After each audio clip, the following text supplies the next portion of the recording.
நம சிவாய. ஓம் நம சிவாய. ஓம் நம சிவாய.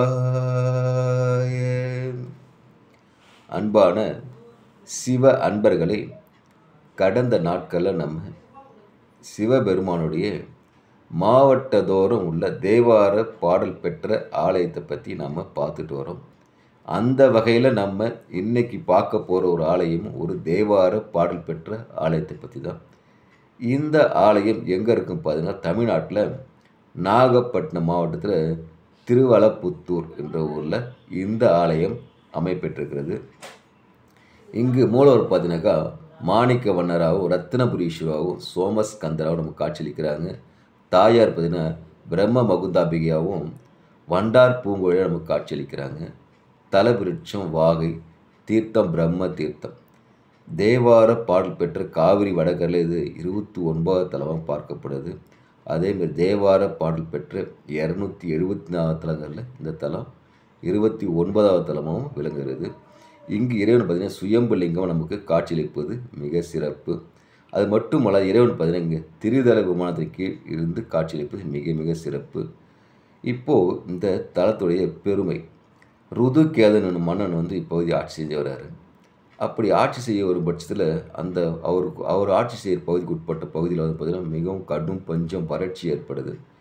இதனால் பார்த்திங்கன்னா மக்கள் ரொம்ப பசி கூட உணவு இல்லாமல் வருந்துறாங்க. இது அறிந்த மன்னன் என்ன பண்ணுறாரு, இந்த ஆலயம் சிவபெருமான்கிட்ட வேண்டுறாரு. இதுமாரி இதனுடைய நாட்டு மக்கள்லாம் பசி பட்னியால் தவிக்கிறாங்க.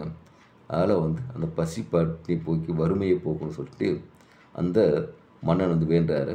வேண்டும்போது பார்த்தீங்கன்னாக்கா சிவபெருமான் அந்த மன்னனுக்கு காட்சியில் வச்சு என்ன பண்ணுறாரு, அந்த நாட்டில் மாணிக்க மழையை பெய்ய வைக்கிறார். இதனால தான் இங்கே பார்த்தீங்கன்னாக்கா மாணிக்க வண்ணநாதராக நமக்கு காட்சியளிக்கிறாங்க. அதுக்கப்புறம் பார்த்தீங்கன்னா அர்ஜுனுடைய வாளை ஒழித்து வச்சதால் வாளுத்திபுரமாகவும் இந்த ஆலயம் அமைப்பட்டிருக்கிறது. இப்போது இந்த ஆலயத்தில் சிறப்பு அம்சம் என்னன்னாக்கா, இங்கே நடராஜன் காலு கீழே பார்த்தீங்கன்னாக்கா முயலகனும் நாகமும் இருக்குது, மிக சிறப்பாக பார்க்கப்படுகிறது. இப்போது இந்த ஆலயத்தில் வரலாறு, தேவர்கள் பார்க்கடலில் கடையிறாங்க.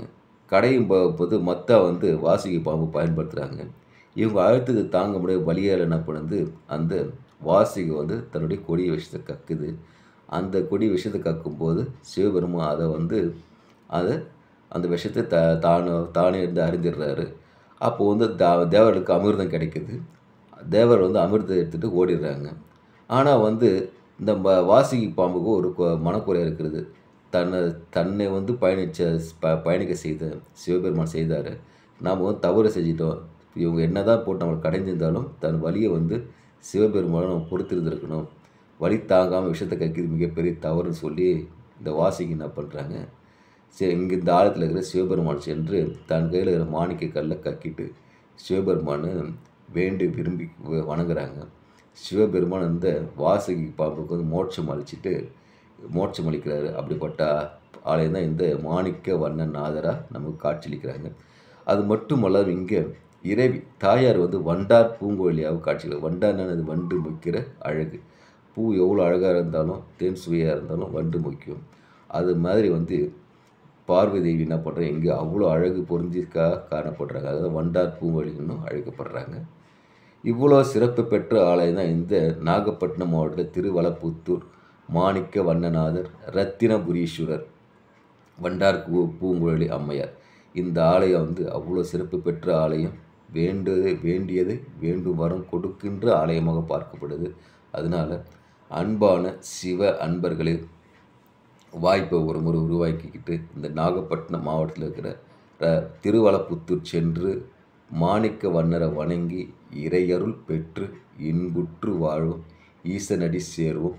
ஓம் நமச்சிவாய வாழ்க, நாளந்தால் வாழ்க, இமை பொழுதும் என் நெஞ்சில் நீங்காத தாள் வாழ்க வாழ்க வாழ்கன்னு சொல்லி உங்களிடம் விடைபெறுகிறேன். நன்றி, வணக்கம். ஓம் நமச்சிவாய.